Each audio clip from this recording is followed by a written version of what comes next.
¿Qué tal? Muy buenas tardes, bienvenidos a esta Atlántico Noticia de viernes, que arrancamos con un titular claro. La vacuna de AstraZeneca es segura y eficaz, lo asegura de forma clara la Agencia del Medicamento. Por eso la administración de la vacuna se va a retomar progresivamente en los países en los que se había paralizado cautelarmente. Algunos de hecho ya han comenzado a vacunar.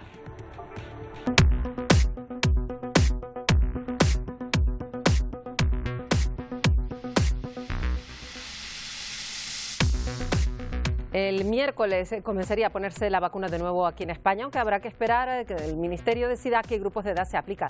Por cierto, se ha sabido que la profesora que murió hace unos días tras ser vacunada falleció de un aneurisma cerebral.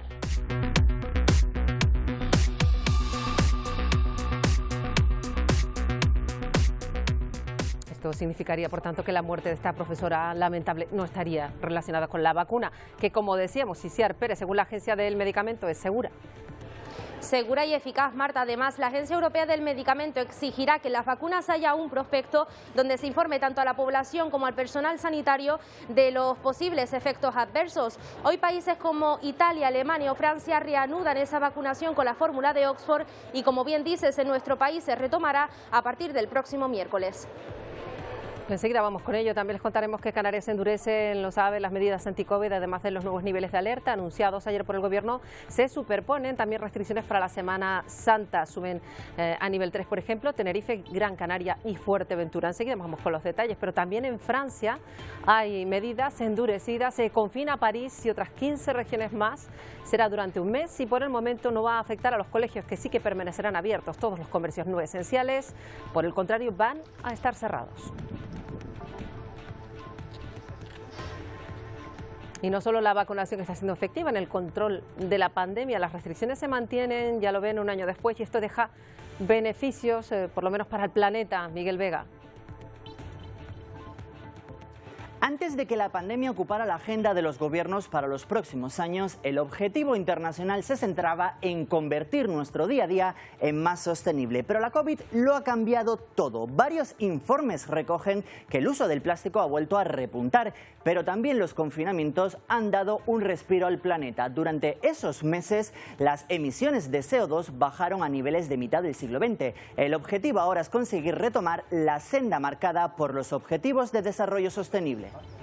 Y más noticias que les vamos a contar hoy. La policía argentina ha encontrado con vida a la niña de 7 años cuyo secuestro había conmocionado al país. La menor estuvo, de hecho, 70 horas desaparecida. Las fuerzas de seguridad sí que pudieron detener además a la persona que se la había llevado. Al parecer la engañó ofreciéndole una bicicleta. Y 13 policías han muerto después de una emboscada en la que se vieron envueltos. Los investigadores creen que el ataque está perpetrado por un conocido grupo de delincuentes. Se les llama la familia michoacana. Y van a ver imágenes del norte de Perú, en el departamento de Piura. Muchas casas, tierras agrícolas, ganado ha quedado totalmente destruido por esas riadas tras las fuertes lluvias. Y fíjese lo que ocurrió en Australia. Un canguro trataba de cruzar el arroyo, crecido por la lluvia también. La corriente lo arrastró varios metros, pero el animal afortunadamente logró, eso sí, escapar con mucho esfuerzo.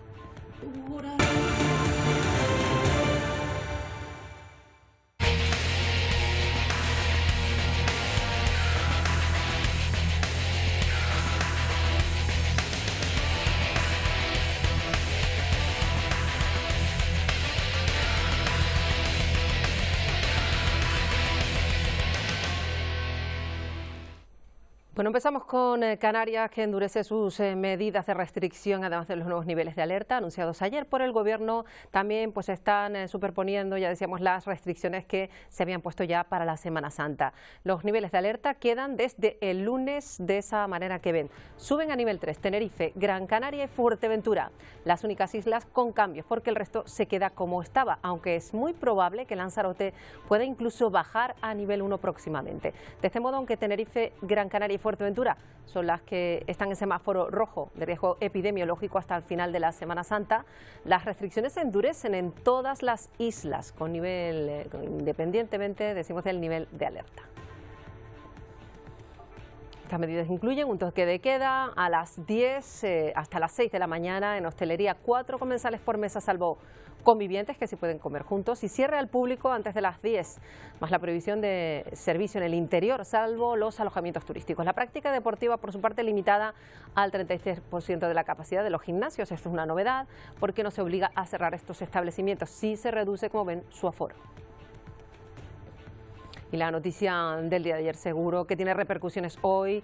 La vacuna de AstraZeneca es segura, eficaz, lo dice la Agencia del Medicamento, después de la investigación en la que no han encontrado pruebas de que los trombos tengan que ver con la vacuna. De hecho, se retoma ya, Isiar, el próximo viernes esa vacunación aquí en España. Sí, Marta, aunque el lunes será una fecha clave, ya que se decidirá a qué grupo se aplica la vacuna de AstraZeneca. Por un lado, nos encontramos con que se podría ampliar a mayores de 65 años y por otro, que se podría evitar en mujeres de hasta 55 años. La Agencia Europea del Medicamento además exigirá que las vacunas cuenten con un prospecto donde se informen de los posibles efectos adversos. Asegura que por ahora no observa ninguna relación entre la enfermedad y la vacuna y dice que lo único claro es que esta vacuna lo que hace es proteger frente a la COVID-19. Además, países como Italia, Francia o Alemania retoman hoy mismo esa campaña de vacunación con la fórmula de Oxford y, como bien decimos, a partir del miércoles se retomaría en nuestro país. La Agencia Europea del Medicamento, la EMA, avala el uso de la vacuna de AstraZeneca contra la COVID-19 al considerarla segura y eficaz, aunque ha subrayado que no ha podido descartar su relación con algunos casos muy raros de coagulación sanguínea asociada con trombosis y que continuará investigando. Su comité de seguridad no ha podido encontrar evidencias científicas que relacionen como efectos secundario directo los casos de tromboembolismo reportados. La falta de evidencias ha llevado al comité a concluir que los beneficios de la vacuna a la hora de combatir la COVID-19 continúan superando el riesgo de efectos secundarios y dio luz verde a los países que la habían suspendido a seguir inmunizando con ella a sus ciudadanos. En la actualidad se conocen 25 casos de formas raras de trombosis, en contraste con los 20 millones de personas que han recibido la vacuna de AstraZeneca en diferentes países. Por cierto, que la autopsia a la profesora de Marbella desvela que la vacuna de AstraZeneca no tuvo relación con su muerte. La mujer habría sufrido un aneurisma y no se hallaron indicios de trombo. Como decíamos, la semana que viene se retoma ya la vacunación y el lunes es cuando Sanidad concretará los grupos a los que se va a aplicar. España retomará la vacunación con AstraZeneca. Así lo ha acordado el Consejo Interterritorial de Salud por unanimidad, tras conocer la decisión de la Agencia Europea del Medicamento. La EMA considera segura la vacuna de AstraZeneca al no encontrar evidencia de una relación directa con las trombosis detectadas, aunque no descarta su papel en esos eventos adversos, por lo que se informará sobre ellos en el prospecto del fármaco. Además, se modificará la ficha técnica y se recogerán los síntomas en una guía para profesionales sanitarios, de tal modo que les puedan alertar. El plan de vacunación está previsto retomarse este miércoles. El próximo lunes tendremos un nuevo Consejo Interterritorial para acotar definitivamente sobre qué grupos, en base a la advertencia realizada y esa modificación de la ficha técnica, comenzaríamos a vacunar. El dictamen de la Agencia Europea del Medicamento coincide con el de la Sociedad Española de Epidemiología, que sostiene que las vacunas anti-COVID son de bajo riesgo y ha elaborado una guía sobre sus efectos secundarios tras los episodios de trombos notificados en España, 3 en total, uno de ellos con resultado de muerte. Bueno, hay varias vacunas que se encuentran todavía en los ensayos clínicos analizados por la Agencia del Medicamento para aplicarlas ya en Europa. 2 de ellas son Novavax y la rusa Sputnik. Podrían, por cierto, producirse en España, en concreto varias fábricas gallegas podrían fabricarlas. El organismo podría aprobar estas vacunas a finales de abril y esas serían las próximas que llegarían a nuestro país para lograr ese objetivo de vacunación. Y decimos, el mismo día en el que la agencia confirma la seguridad de la vacuna de Oxford, el primer ministro británico, Boris Johnson, se va a vacunar hoy mismo con ella. Reino Unido no había paralizado en ningún momento la vacunación con la vacuna de Oxford. Johnson también alerta de que se está dando un problema de escasez de suministro, y esto por un retraso en el envío de 5 millones de dosis producidas en un laboratorio en la India. Quien también se ha vacunado, el primer ministro francés, y como gesto dice pues que quiere recuperar la confianza en esta fórmula de AstraZeneca. Las vacunas de Oxford y las de Pfizer son seguras. Lo que no es seguro es atrapar COVID. Por eso es tan importante que todos recibamos nuestras vacunas tan pronto como llegue nuestro turno. Recibiré la mía mañana y el centro donde me inyectan actualmente está usando la vacuna de AstraZeneca para quienes reciben su primera dosis. Es la que voy a recibir. Bueno, en Italia cada 18 de marzo a partir de ahora se va a recordar a las víctimas de la pandemia. El país acumula ya más de 100.000 muertos, de ellos cerca de 500 el día de ayer. Con una ceremonia en Bérgamo que hace un año se convirtió en epicentro de la pandemia en Europa, Italia conmemoró el Día Nacional de las Víctimas de la COVID-19 para recordar a las 103.432 personas que se ha cobrado la pandemia y que siguen aumentando en centenares cada día. En el acto, el primer ministro Mario Draghi depositó una corona de flores en el cementerio monumental de la ciudad y después asistió a la inauguración del Bosque de la Memoria, donde se han plantado los primeros 100 árboles de un lugar que recordará a las víctimas de la COVID-19. En un discurso ante solo varias decenas de personas sentadas a distancia de seguridad, el mandatario prometió a los ancianos que nunca más sucederá que las personas frágiles no sean atendidas y protegidas adecuadamente. En esta primera jornada nacional de recuerdo de las víctimas del coronavirus, todos los edificios institucionales italianos colocaron sus banderas a media asta y se ha guardado un minuto de silencio en la Cámara de los Diputados y el Senado. Eso en Italia, donde ya se han endurecido las medidas. En Francia se toma la misma decisión, quieren frenar la expansión del virus y el gobierno ha decretado el confinamiento en París, pero también en otras 15 regiones de todo el país. Va a ser en principio durante un mes. De momento no afecta a los colegios, que sí que permanecen abiertos, pero el resto de comercios, por ejemplo, los no esenciales van a estar cerrados. Eso sí, en esta ocasión los franceses podrán realizar deporte al aire libre, eso sí, no podrán alejarse más de 10 kilómetros de sus casas. Se mantiene el toque de queda en todo el país. Lo han alargado hasta las 7 de la tarde. Y también Chile ha decretado un confinamiento en varias ciudades durante 15 días. Quieren también frenar allí el incremento de contagios. La cifra de positivos detectados, la más alta desde junio. En ciudades como Santiago o Viña del Mar va a haber toque de queda, cierre de comercios no esenciales. Medidas solo en la capital, fíjense, afectan a más de 7 millones de personas y avanza. Mientras tanto, el proceso de vacunación, más de 5 millones de personas se han vacunado ya al menos con una dosis. Y Brasil sigue sin adoptar medidas frente a las cifras que deja allí la pandemia, particularmente preocupantes. En las últimas 24 horas, nuevo récord de fallecidos, más de 2.700 personas fallecieron.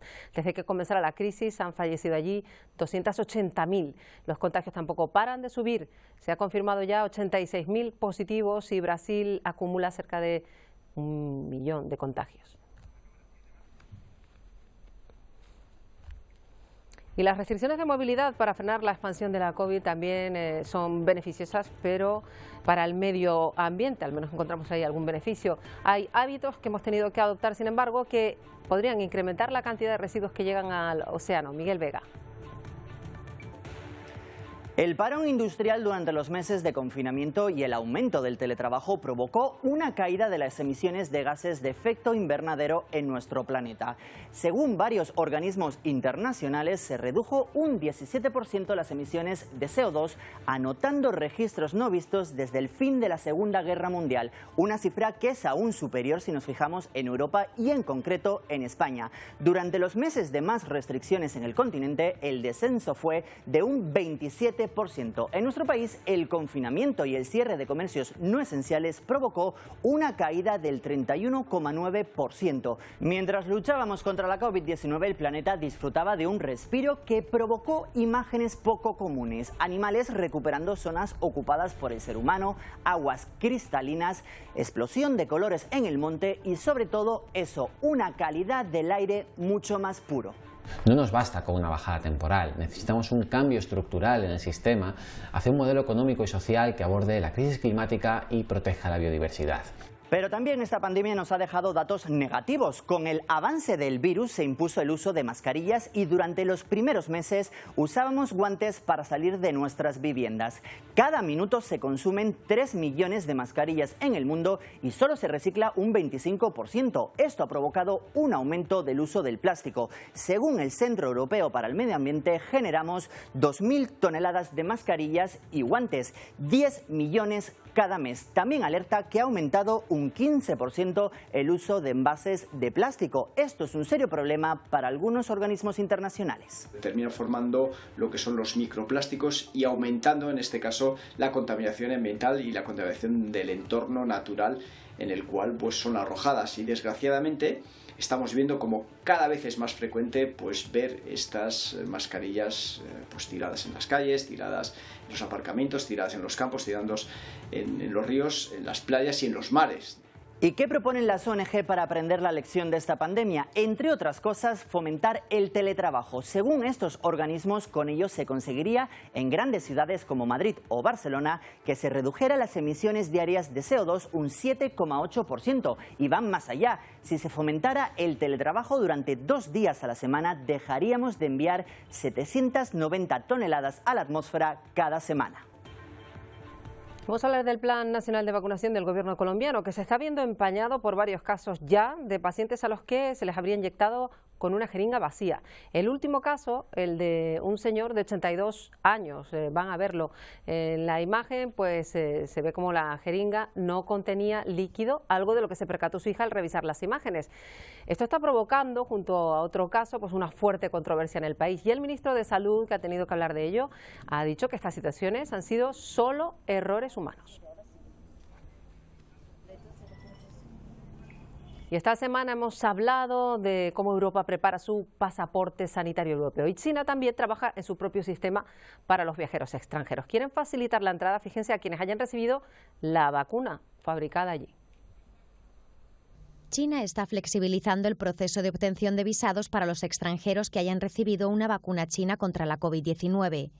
La nueva medida se centra sobre todo en los solicitantes de visados para fines no turísticos que provengan de una lista de países que incluye a Japón, Israel, Pakistán y Filipinas.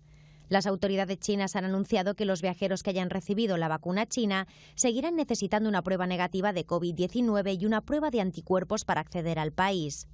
Estas personas también tendrán que seguir los procedimientos de cuarentena y de observación dentro del territorio chino.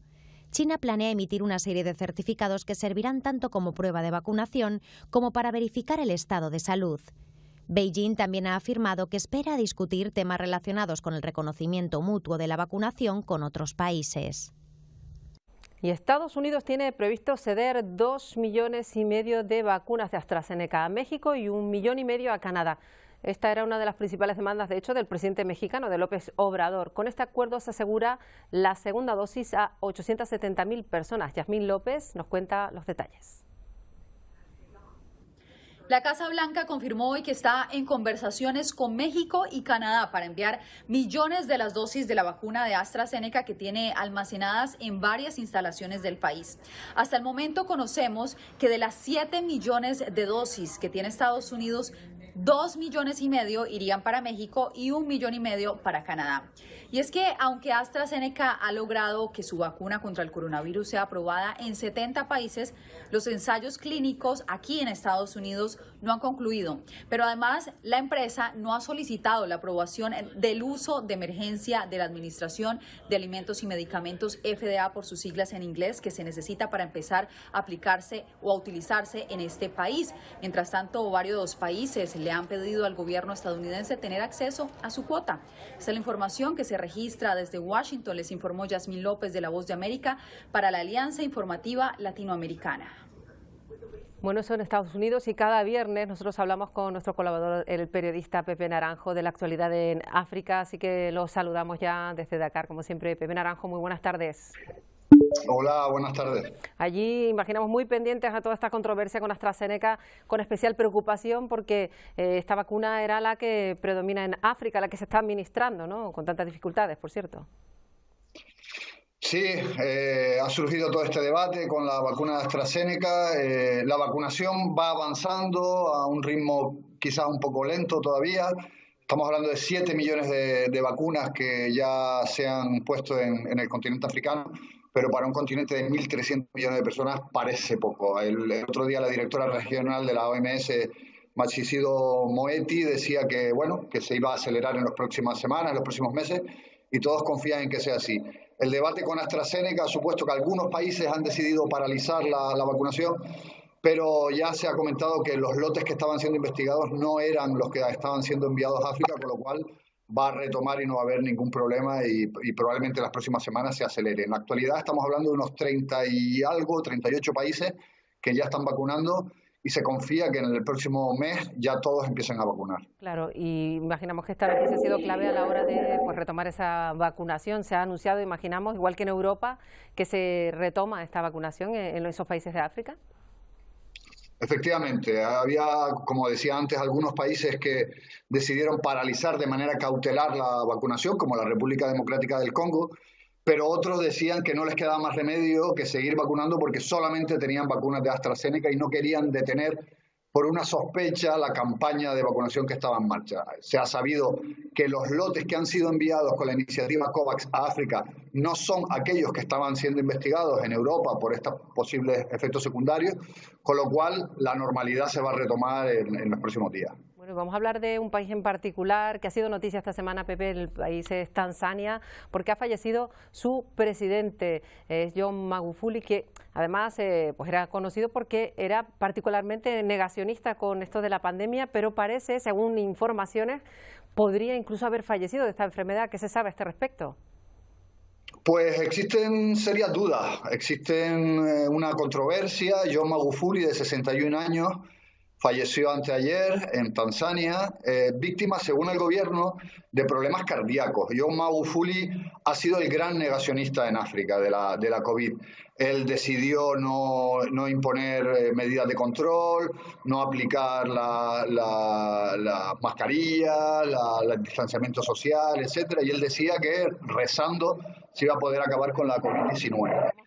Hablas unas imágenes de unas personas entrando en una especie de cámara con un vapor, porque poco menos que decía que con esto era con lo que se curaba si es que existía el coronavirus. Efectivamente, él hablaba de remedios tradicionales, fue, digamos, muy negacionista con respecto a la COVID-19. Pues bien, hace ya unos 18 días, 19 días, desapareció del mapa Magufuli, había mucha especulación, el líder de la oposición aseguraba que estaba enfermo de coronavirus, y ahora se ha sabido que ha fallecido. El gobierno ha dicho que problemas cardíacos, pero hay sospechas de que pueda ser por coronavirus porque sí que reconoció en febrero de que había una enfermedad respiratoria que estaba afectando a mucha gente.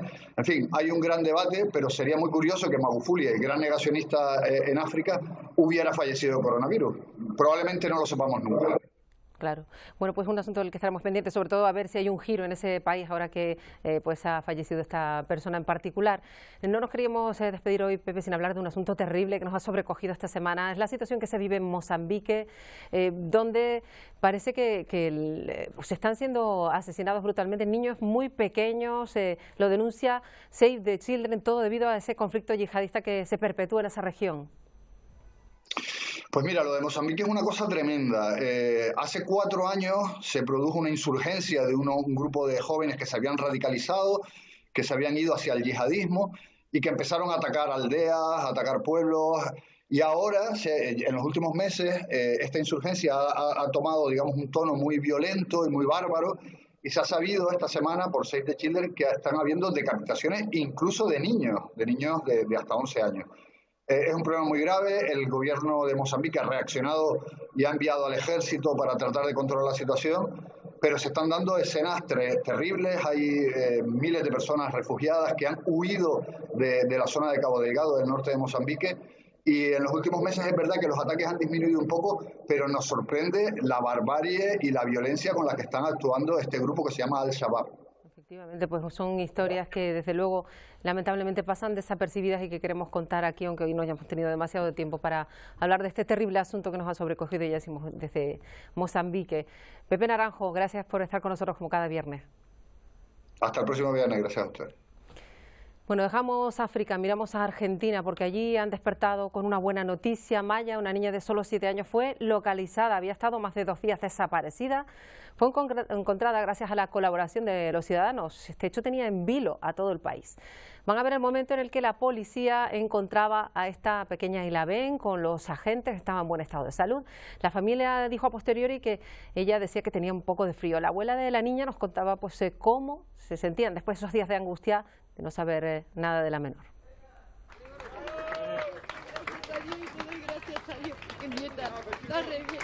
Ni lágrimas tengo ya, ni lágrimas, porque 3 días estuve llorando y yo decía, por ahí me la encuentro muerta, por ahí me la encuentro lastimada, no, pero ella estaba sonriendo, apareció sonriendo. Pues este es el momento de la detención del presunto secuestrador de esta pequeña. En medio de este enorme despliegue policial y expectación mediática, fueron los vecinos de este hombre de 39 años los que avisaron de que habían detectado la presencia de la niña en su casa. Según datos de la investigación, el hombre captó a la niña prometiéndole una bicicleta. La investigación continúa abierta. En Texas, un centro para realizar convenciones y espectáculos se ha convertido en un refugio temporal para niños que cruzaron la frontera sur sin documentos. Es la estrategia que tiene que adoptar el gobierno estadounidense para hacer frente a esta ola de niños no acompañados que llegan al país. 200 menores indocumentados en custodia del gobierno estadounidense luego de cruzar la frontera sin la compañía de sus padres llegaron anoche al centro de convenciones de Dallas, confirmó a La Voz de América la Agencia Federal para el Manejo de Emergencias, encargada de tramitar la apertura de refugios temporales para estos niños. Aquí, según un memorando oficial obtenido por la prensa asociada, se ubicarán hasta 3.000 varones de entre 15 y 17 años. La meta del gobierno es que estén no más de 60 días en estos albergues y el proceso es que se les encuentre un hogar seguro a estos niños. A principios de semana, 4.000 menores permanecían en custodia de las autoridades fronterizas en centros de procesamiento de ICE, como este en Donna, Texas, donde hasta ayer permanecían cerca de 1.000 niños y jóvenes. Las condiciones de vida en los centros de detención en la frontera no son buenas, están empaquetados en carpas, algunos duermen en el piso y otros no pueden bañarse durante días. El gobernador del estado responsabiliza a la Casa Blanca por la reciente ola de indocumentados que cruza la frontera desde México. Estos refugios son el resultado directo de las imprudentes políticas de fronteras abiertas del presidente Biden, que están provocando un aumento en los cruces fronterizos y la actividad de los cárteles. El número de menores no acompañados que intentan cruzar la frontera se encuentra en su nivel más alto desde marzo de 2019. Solo en el sector del Río Grande, en el sur de Texas, las autoridades fronterizas intervinieron a 11.200 el mes pasado, según cifras oficiales. Muchos problemas también relacionados con la migración aquí en España, en Canarias en particular, los estamos viviendo, y el ministro de Migraciones, José Luis Escrivá, ha defendido las condiciones en las que se alojan los migrantes en los centros de acogida en las islas, también la calidad de la comida que reciben. Pero a la vista de esas imágenes, algunos de ellos no opinan lo mismo. Esto ocurrió cuando algunos trataban de repartir, algunos voluntarios repartían comida entre las personas que estaban por fuera del recinto. Esto es Las Raíces, en Tenerife. El ministro recuerda que las personas que acampen fuera y que salgan del centro de acogida escapan a su responsabilidad. Los inmigrantes que llegan a España, si no pueden ser retornados inmediatamente y un juez no lo declara así, son libres, son libres, son libres. Entonces, si algunos no quieren entrar o son inducidos a no entrar en nuestros sistemas de acogida y se quedan fuera, pues nosotros no podemos hacer nada. También se han dado problemas. Esto es el campamento del Matorral en Fuerteventura y hay 15 personas que pasaron la noche a las afueras de ese centro después de que varios de ellos fueran expulsados por mal comportamiento, según dijo el centro. Otros decidieron seguirlos y quedarse fuera. Han intentado montar un campamento por su cuenta, pero la Policía Nacional lo impedía, lo ha desmontado de hecho. Bueno, son solo dos ejemplos de la gestión de la situación tan compleja que se vive en Canarias y además en medio de este contexto de pandemia. Está ahora en el punto de mira. Vamos a analizarlo con Vicente Zapata, que es director del Observatorio de la Inmigración de Tenerife, también de la Estrategia Juntas en la misma dirección. Señor Zapata, buenas tardes. Buenas tardes. Decimos que ante todo hay que cuestionarse ese modelo de acogida porque estamos viendo con estos ejemplos que algo no está funcionando. Ustedes lo vienen detectando desde hace tiempo ya. Sí, seguramente ni siquiera está funcionando como esperaban sus promotores, ni mucho menos la mayor parte de los actores implicados y sobre todo, como hemos estado viendo ahora y observando, las personas que son realmente los protagonistas de esta movilidad, ¿no? Por lo tanto, un modelo al que le faltan elementos para que realmente responda a las expectativas que, insisto, algunas instituciones se habían planteado con él. Porque se planteó en un principio, señor Zapata, pues este modelo de acogida en esos campos o campamentos de acogida temporal, y es importante señalar esto por lo que lo de temporal parece que se va alargando y eso es una de las cuestiones que más generan esa tensión en la que están sometidas estas personas, ¿no? Claro, las personas que están alojadas temporalmente en estos campamentos, pero que no saben lo que va a suceder con ellas, ni mañana ni pasado. Son personas que obviamente no han cometido ningún delito, sino que reciben este recurso, tienen una expectativa a corto y medio plazo que está caracterizada por la incertidumbre. También están en instalaciones que acogen a un número muy importante de personas, instalaciones que no siempre los recibieron de la manera más adecuada en cuanto a su preparación. Esto genera obviamente tensiones, hemos visto, porque se ha denunciado por diferentes instituciones y también personas que se han generado dificultades para tener una adecuada alimentación, una vestimenta que esté acorde a las características ambientales de los lugares en los que se han instalado los campamentos. Faltó inicialmente y probablemente todavía sigue siendo complicado la atención médica que necesitan algunas de estas personas que vinieron ya con graves problemas de su tránsito por mar. Así que realmente, digamos que la llegada, ¿no?, la apertura de las instalaciones, y además con un ritmo de acogida, ¿no?, grande, porque venían grupos importantes de 100 o 200 personas, pues eso ha hecho que la respuesta que se ha dado desde los centros no sea quizás la mejor o la que se esperaba, y esto ha generado las dificultades que estamos observando y el problema realmente para sus ocupantes. ¿Y cuál puede ser la solución teniendo en cuenta la situación que se da ahora? Porque ya decía ayer el ministro que defiende pues la forma en la que se está actuando, esta forma de acogerlos, porque incluso defendía pues la presencia de tiendas de campaña, porque así es como tienen que organizarse este tipo de centros temporales, y insistía en eso de temporales. Ya decimos que están siendo pues más tiempo de lo que ellos podrían esperar. Sí, ahora mismo yo creo que lo urgente es que estos centros realmente den la mejor respuesta posible, que sus carencias sean reparadas con la mayor brevedad, que la respuesta sea la mejor respuesta y de mayor calidad, pero en paralelo tenemos que ir pensando que este no es el modelo que quiere Canarias. Tenemos que definir un modelo desde la propia región, a partir de nuestra experiencia, de nuestra capacidad, de nuestras propias posibilidades, un modelo que tiene que ser bastante alejado de ¿no?, donde el número de personas acogidas, alojadas, no sea tan elevado, que además sea complementado con derivaciones a otros recursos que están en la península o en otros territorios europeos. Por lo tanto, hay que hacer todo lo posible para que las condiciones actuales sean las mejores, pero al mismo tiempo no olvidemos que este modelo debe ser muy temporal y que tenemos que responder como territorio de tránsito con un modelo totalmente diferente. Claro, y luego está ver cómo se cuenta y también ver lo que está pasando y contarlo de manera adecuada, porque no implicar a la sociedad que acoge en lo que le pasa a estas personas significa que podemos pues generar esos brotes de xenofobia, afortunadamente todavía muy pequeños, que se pueden llegar a dar, ¿no? Claro, digamos que la secuencia inicial, con alto grado de incertidumbre y con un sistema que parece que no estaba bien definido y bien ajustado, ha hecho que una parte de la población canaria haya reaccionado de esa manera, pero también es verdad que por contra, y afortunadamente, una parte muy importante de nuestra sociedad ha reaccionado con una actitud solidaria, una actitud de acompañamiento, de intentar cubrir las carencias que ha manifestado las propias administraciones, pero sería muy interesante que ese otro modelo que podamos desarrollar implique que esa solidaridad y ese aporte que es vital de la propia ciudadanía encaje adecuadamente, se pueda prestar de forma organizada.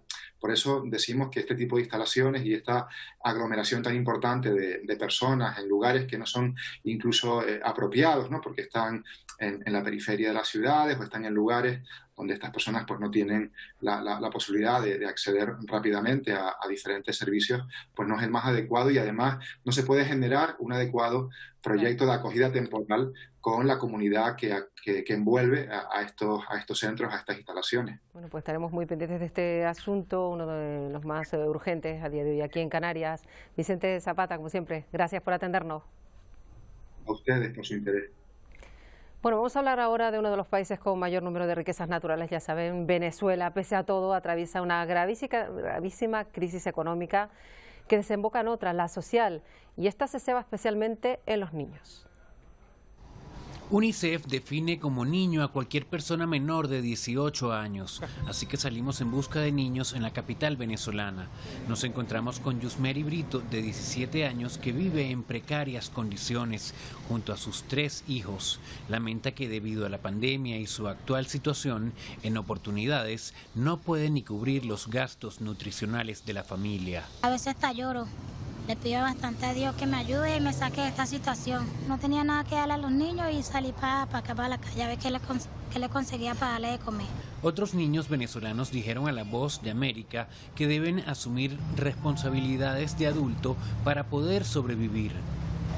Sí, porque no, siempre quería comerme una chuchería y mi abuela no tenía. Quería comerme algo y mi abuela no me lo daba y tenía que salir. Nunca pensé que iba a llegar a este punto. Mayber Mena, por su parte, relata que se vio en la necesidad de abandonar la escuela para llevar alimento a su madre y hermanos. Sí, la situación es ruda por allá, por el cerro. A ver, hay gente que pasa hambre allá que no tiene nada para comer también. Me iba para el colegio sin comer y mamá no trabajaba. No tenía, la botaron del trabajo, pues. Un estudio realizado por la Encuesta Nacional de Condiciones de Vida mostró que el 40% de la población venezolana vive por debajo del umbral de pobreza y recalcó que muchos de los derechos del niño y del adolescente se encuentran en peligro y que las repercusiones en su bienestar son múltiples. Álvaro Algarra, Voz de América, Caracas. Bueno, vamos con otras cuestiones. La Audiencia Provincial de Jaén ha decretado la libertad provisional y sin fianza para los 2 policías que agredieron a un hombre y a su hija. Ocurrió en Linares el pasado 13 de febrero. Van a ver el momento en el que los agentes salían de la cárcel, donde estaban desde hace un mes, después que le dieran una paliza en plena calle a un vecino de la localidad. Se les impone, eso sí, una orden de alejamiento respecto a las familias y la comparecencia en el juzgado 2 veces al mes. Pide apoyo en Puerto del Carmen, nos están balaceando. ¡Con rojo, de favor! Es un audio del momento en el que agentes de la Policía de México pedían ayuda. 13 fallecieron después de una emboscada a tiros en las que se vieron envueltos. Según la investigación, la policía cree que el ataque fue obra del grupo delictivo, la familia michoacana, uno de los más peligrosos. Los agentes huyeron y los 3 vehículos que utilizaron fueron encontrados abandonados cerca del lugar del ataque. La policía sigue buscando aún a los atacantes. En Estados Unidos van a ver un accidente en el que se vio implicado un coche de policía. Esto es Riverdale. El vehículo de la policía es arrollado en esa intersección por otro que iba a enorme velocidad. El coche que impactó con el policía salió huyendo. Hay ya una investigación abierta.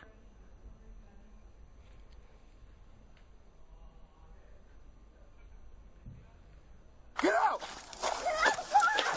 Come on, man! I'm on fire! Come on, get out! También en Estados Unidos, otro accidente de tráfico. Las imágenes son de la cámara de un policía de Vineyard, en Utah.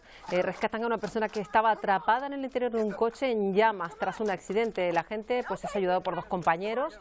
El herido estaba siendo perseguido por varias unidades. Se había cometido un atropello y estaba huyendo del lugar. Perdió el control en un paso elevado y acabó como ven.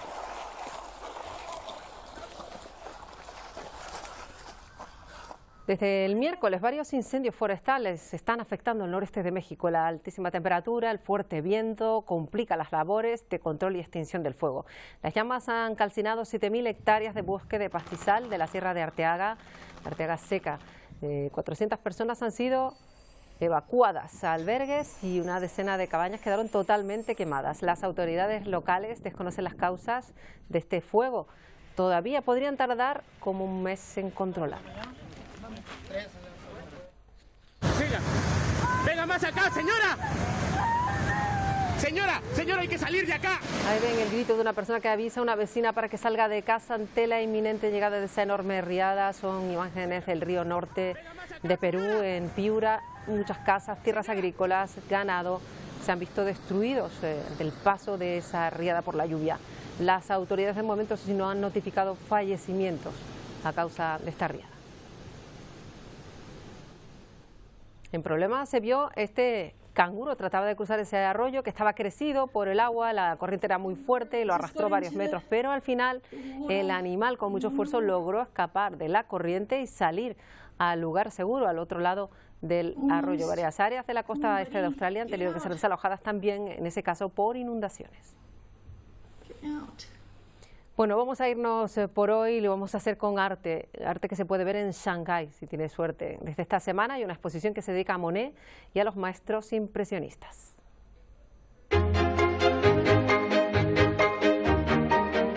Pueden ver 61 obras de arte, entre ellas una serie de Monet, la de Nenúfares, Puente Japonés y Las Rosas, pero también hay obras de Manet y de Boudin. Tienen hasta agosto para viajar a Shanghái y verlo. Ahora se quedan con el Telenoticias 1. Les deseamos un buen fin de semana. Adiós.